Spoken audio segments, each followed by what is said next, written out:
And thanks for staying with us. This is The Pulse, brought to you by Global Communities Digny Lu. We're on your DSTV channel 421. And this afternoon, there are fears for the safety of Ghanaians and other nationals in the Republic of Niger, as residents, especially Ghanaians there, say they have received threats of an attack or a possible one from the Nigerians following preparations by the economic community of West African states to use military force to restore democracy in Niger.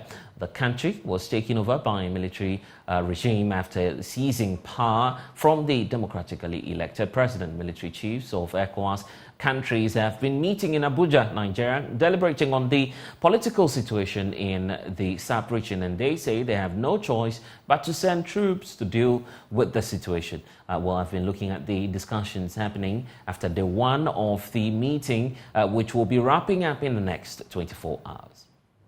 The authority of ECOWAS heads of states and government at their extraordinary session held on the 30th of July 2023 in Abuja, Nigeria, resolved to use all necessary means to restore constitutional order, including the deployment of an ECOWAS military force if the democratically elected president Mohamed Bazoum is not reinstated by the Presidential Guard, which seized power last week. In furtherance of these directives, a committee of chiefs of defense staff of ECOWAS member states are holding an extraordinary meeting on the political situation in the Republic of Niger from now until the 4th of August 2023. Christopher Musa is Chief of Defense Staff for the Federal Republic of Nigeria. The political instability in Niger is a source of grave concern for us all. It threatens our shared vision of a peaceful, secure and prosperous West Africa, a vision that is impossible to achieve amidst political upheavals and disruptions to constitutional order. The task of restoring democratic governance in Niger is fraught with potential hurdles and complications. However, we cannot afford to be hamstrung by these challenges. Instead, we must confront them head-on, drawing upon our shared experiences, wisdom, and the strength of our collective resolve.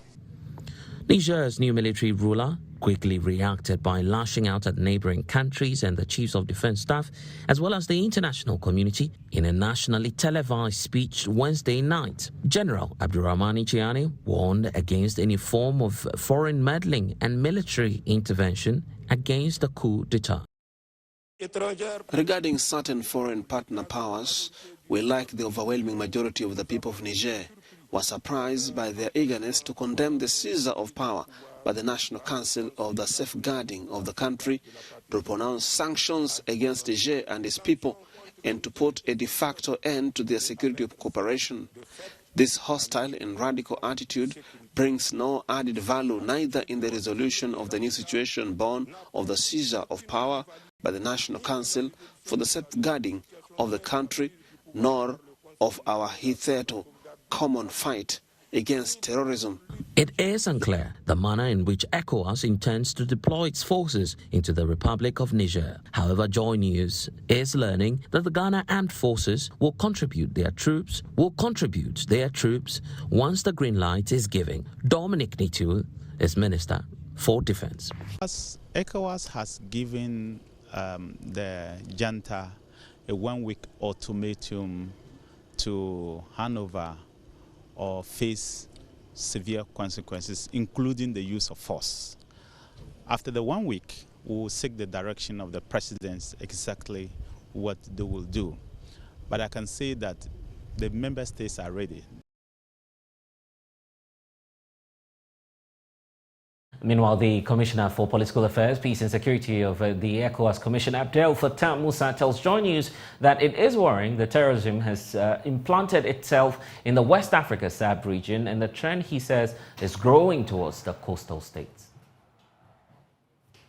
Economic Community of West African States, that's ECOWAS, used to be the poster boy of regional economic communities that were the best regarded, in the world. That is ECOWAS, the ECOWAS in the 1990s, what we did, trying very hard to stop civil wars, Liberia, Sierra Leone, and others, and then overseeing the gradual the installation of democracy in West Africa. Almost all countries in West Africa have democratically elected presidents. And then come in the region, that in the past 3 years or so, we've had about 8 successful and unsuccessful coups in the West Africa, region. The reasons are multifaceted, and and I think this is what we have to look at. Terrorism has implanted itself in our sub-region, and as you are in Accra, you know the situation of refugees in the northern part of Ghana today. Benin is being targeted, Togo is targeted, Cote d'Ivoire is targeted. So terrorism is descending toward the coastal states of the Gulf of Guinea. Well, so exactly what's the situation as we speak in the sub-region, and what's been the worry for experts looking at the data that we have? Let's bring you some of the figures as we have them on this current situation. 84 attempts since 1990, 43 of them successful so far between that period that we're looking at within that year alone. It was known as a crisis period within the 90s when, of course, the sub-regional body ECOWAS wanted to restore order. They succeeded at some point, but then moving on, we know that 26 alone, of course, was a situation that we dealt with between 1990 and 1999.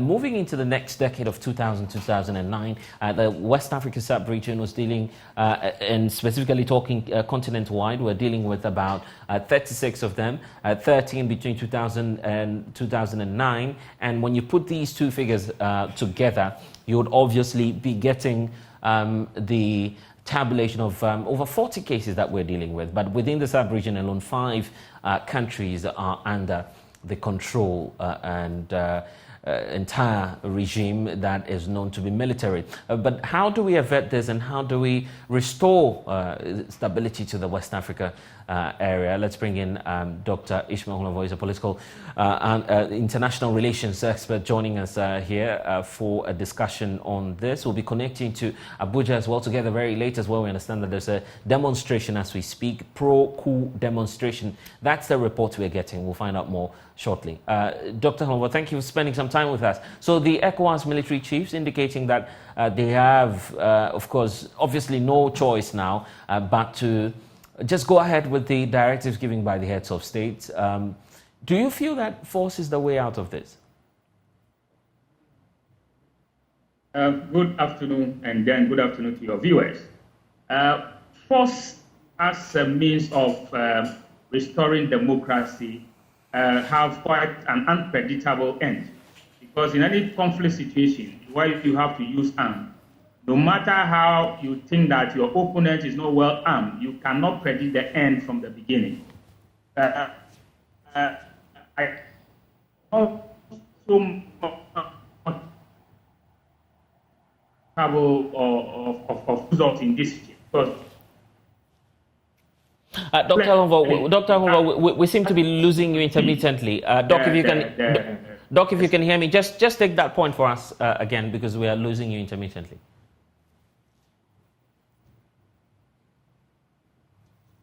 Doctor, can you hear me now? Loud and clear. Yeah, I just lost you briefly. If you could just take the point for us again. If you could take that point for us again. Okay. Yes.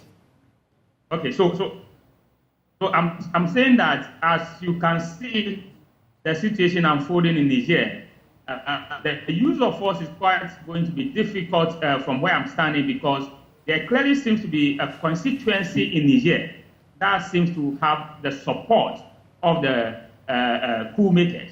And so you are not only going to deal with the military, you also have to deal with that constituency that may well be armed. And that opened the room for other actors within the sub-region, particularly the terrorist organization, to also make a claim for themselves, because they will then try to have situation and plan them in there. Then you also have to deal with who are feeling that any attempt to restore the elected leader by force also means that then they are also at risk, and they may want to lend their support to this coup makers. Then again, you must look at the geopolitical issues at play. If you look at it clearly, it seems that France has played a role that the people of Niger are not quite comfortable with. And therefore, they seem to be chanting slogans of Russia. And so we are clearly seeing that the geopolitical tension across the globe is already taking root in our sub-region. So these coups will become more and more because of this particular geopolitical issue. Formerly, you have a purely Western system where they could force any coup leader to hand over power. But now you have other powers who, their operation, do not actually meddle in your internal affairs, and that will be difficult. So I would say that the use of the military is not going to go the way as we are predicting, because then there will be also people at the other side who are resisting. So it's not going to be an easy task as we are seeing. So you may even take the war in Ukraine as an example, where Russia thought that they could go in there and quickly come out, but then it ended up being a protracted war. So the question then to the military chiefs is how prepared are they to take down the military of Niger? Now, if they are even able to take down the military, then we have the situation, will it be a purely ECOWAS effort? Will there be resources from other regions? Where would those resources be coming from? If these resources will be mobilized from the Western world, France, for instance, then it will be problematic. Then you may draw in other powers that may feel that they need to defend those who they think are aligned to them. So you may end up opening more room for the middling of these major powers in the sub-region. So I think that diplomatic efforts should continue, of course, in Niger, in Mali, Burkina Faso. There have been engagement, and engagement are continuing. So I think the same sanctions have been imposed. So I think that there should be engagement. For the use of force, I'm not sure it will produce the result that we are all looking for. Okay, but my concern also is about Ghanaians living in Niger. They've confirmed to us that at least they've received threats, and the fact that if ECOWAS goes ahead to deploy its forces as they are threatening, then they will be the casualties, because obviously they'll be held, hostage by the military regime there. That's the fear, at least, that we're getting from Ghanaian nationals there. Do you feel that this is the time for the foreign ministry to consider a possible repatriation? At least we've seen France do that. Of course, if you are Ghana is part of ECOWAS, so if ECOWAS is mobilizing to intervene in the situation militarily, I'm not sure that the operation will go so swiftly that you quickly get the coup leader and all the big guns arrested, and then the military will just surrender. So you have to get your citizens out of there. If the plan to intervene militarily will go on, then of course they must be evacuated, because if it happens that ECOWAS goes in there and meets resistance, then it turns out to be a full-blown war. Civilians will be hit, and Ghanaians living there will become casualties. Not only caught in crossfire, but of course the people of Niger, and of course the military of Niger, will see them as part of those who are fighting them, because your government is at war with them.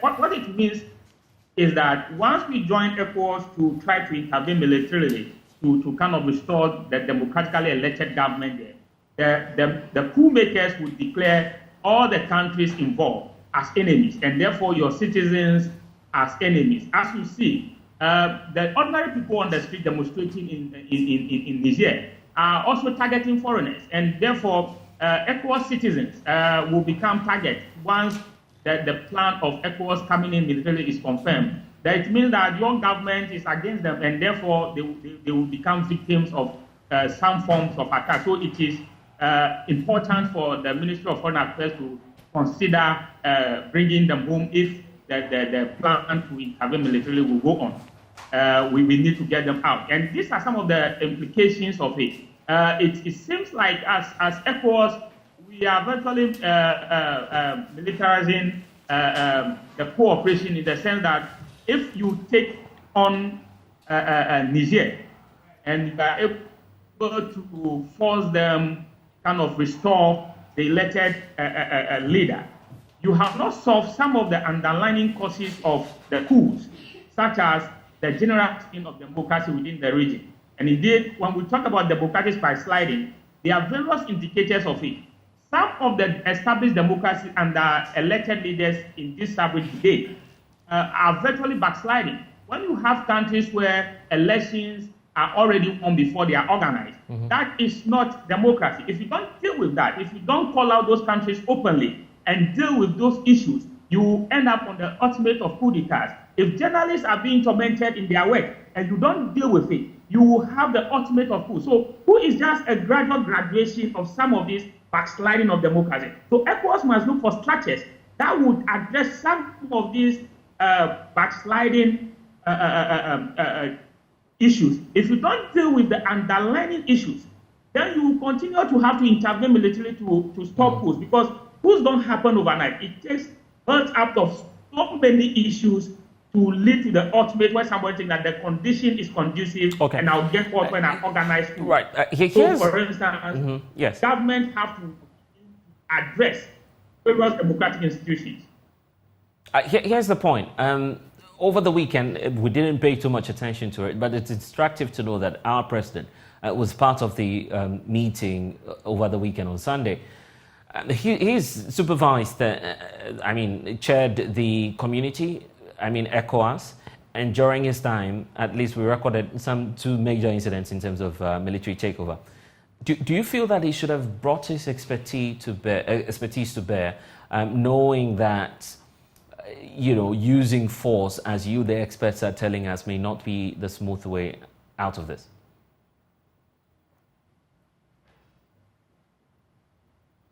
Of course, it also depends on how he also assesses this particular. Every coup situation is different. Every coup situation, the country, the dynamics may be different. Perhaps looking at Niger, maybe calculating the military strength and other variables, they think that it will be expedient to enter there and do what they want to do. Maybe those conditions did not exist in the other cases.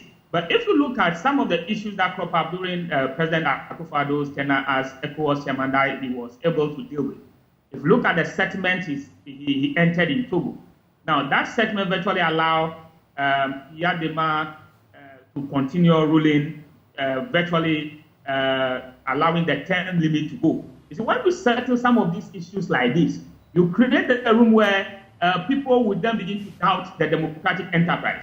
Because ECOWAS must begin to enforce certain things like term limits. When your tenure is over, there's no need. Either you must not even attempt to add the constitution. If you enforce this kind of things, then people know that, well, there's no room for manipulation. So I think that, yes, he could have brought his expertise to bear on this particular one and pursue them not to go the military way, but perhaps given the information that they are provided to him and how they intend to go about the operation. So far, we don't know how it will be. It may be just some undercover operation where a group of expert soldiers enter there and then get the coup leader arrested and his inner circle and are able to. Maybe that's one way of doing it. Maybe the information provided, they have convinced him that, well, the military option is a viable option. Of course, military option may also be just a way of putting pressure on the regime. It may not be necessarily intervening directly. It may be just a way of stirring up the pressure. So saying that, okay, if you don't hand over power, we'll intervene militarily. So yes, sometimes that's about talk, but I think that he may still have the chance to try and see if they can talk with the coup leaders in Niger, and at least listen to what complaints they have that led to the coup, what are the issues, and if there are ways of addressing it in a way that will have some sort of negotiated settlement where the former president may be brought back, and those issues that they thought made it very necessary to have the coup would also be addressed. Right. Here's the point. The military chiefs at least have some 24 hours of grace period, if you want to call it as that, because the meeting officially will be ending tomorrow. Would you want them to withdraw at this point? Maybe just protect our borders instead of going in?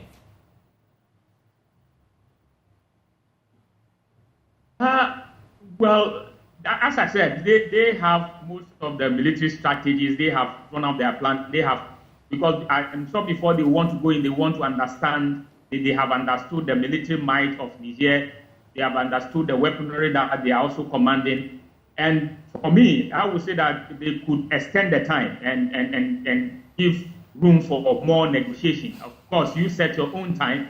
It's not bad when you extend it and allow room for negotiation. So that we could try and see if maybe a more a country that's more friendly to the coup makers can intervene and try and see if there's a certain condition under which they are ready to hand over power. But as it is now, they have set their own deadline. Yes, as I said, they could go back and look at it and say, okay, let's give them more time and see if they will respond to negotiation. So, but for me, I think that they should hold back. They should not intervene militarily, particularly if a foreign power will be involved. If a foreign power like France will be involved, then it's virtually playing into the hands of the kind of situation that we don't want in the sub-region, where major powers will be intervening in our domestic affairs. It will strengthen some of the other powers who have allies within the region to kind of try and pushing them in terms of providing more military weaponry for them, so that in the event of some of these things, they will be able to stand there. I see. So, even if they will go in, I would advise that there should be no foreign assistance. Here's the point. Very often, and I've heard a number of experts, including some of the commissioners at ECOWAS. We're just speaking to the Commissioner for Political Affairs yesterday, who's pointing out that governance is at the core of all of this. But we're the same people who queue up, who vote for these leaders. So where's the disconnect, really? There's a disconnect. You see, there's an expectation when you are voting. Now, the expectation generally is that by voting for somebody, at least my material conditions will be improved. Now, what has happened over the years is that most of the democracies have been centered around elections. And therefore, our leaders assume that once you win the election, you have the license to do whatever you want to do. And so they are not paying attention to the critical issues that are confronting their citizenry. So you have a sub-region with a very youthful population, and much of this population is unemployed. And therefore, frustration is getting into the system. And as we always said, when there's frustration, there's always the likelihood of aggression. So you are having a situation where once you win an election, it's assumed that you are democratically elected, therefore you have the license to do whatever you are doing. And the quality of some of the elections is just not there, where incumbents are able to kind of manipulate the system and get those they want to be elected. So when you have these elections that are very doubtful, and then the person who is elected take it to mean the premium to do whatever he wants to do, where even obviously citizens are not happy with certain policy directions, but because don't matter, then you have people who at the end will be pushed to the very limit, and anybody who seems to speak their and governors who will get support. So what we are talking about governance is not just about the election. Yes, election is the process of getting you elected, but governance means that attending to the very needs that you have been elected to attend to. Most of our leaders are not attending to those issues. They are not creating the environment for private businesses to grow. They are not creating jobs themselves, and they are not providing the very basic amenities that the people need. In this sub-region, we still have hospitals where virtually there are no medicines. Even the people could not afford where the medicines are there. So when people are going through some of these situations, and they realize that the leader is not so much concerned about their suffering, and then they see their leaders also living in opulence, where you have leaders who virtually are living a parallel world. They are living a different world from the people who elect them to lead them. then you have a problem of governance, because you are elected to solve problems. You are not elected to live a kind of life that is so distant from the problem. So and then, of course, the canker of corruption, where somebody gets political power within few years and becomes super rich. And of course, there's no explanation for it than to say that you have used political power to amass wealth. And that creates room for people to doubt the democratic enterprise. Once the democratic enterprise is not fulfilling what people are expecting of it, then they will begin to question if this way of life is actually worthy. So leaders must begin to pay attention beyond election. Once you are elected, yes, it's a mandate. But that mandate is not a mandate that allows you to do anything that you think you like. Of course, the citizens are the ones that are going to benefit from your policy. So sometimes you need to have an ear to listen to them, to listen to their concerns in between elections. The involvement of citizens in policy, in governance, is very minimal in the region. So then they come alive during election, and during election, all manner of means are used to buy their way into power. So you see, in our own election, money speaks a lot. So when you use money to get to power, now you have to recoup all these monies. Therefore, most of the policies may even be geared towards generating the money to repay wherever you get these monies from, not necessarily to address the concerns of the citizens. So we are having issues of governance challenges because our leaders are assuming that by being elected, it gives them the license to kind of operate any policy that they want to operate. So that when the citizens are crying that the direction we are going will not help us, they are not ready to listen. And this gives the room to what we are seeing. I see. Well, we're grateful that you've been able to spend some time with us. Dr. Ishmael Hombot, thank you for spending some time with us. You're watching The Pulse. We have more coming up on this and some other stories. Please stay.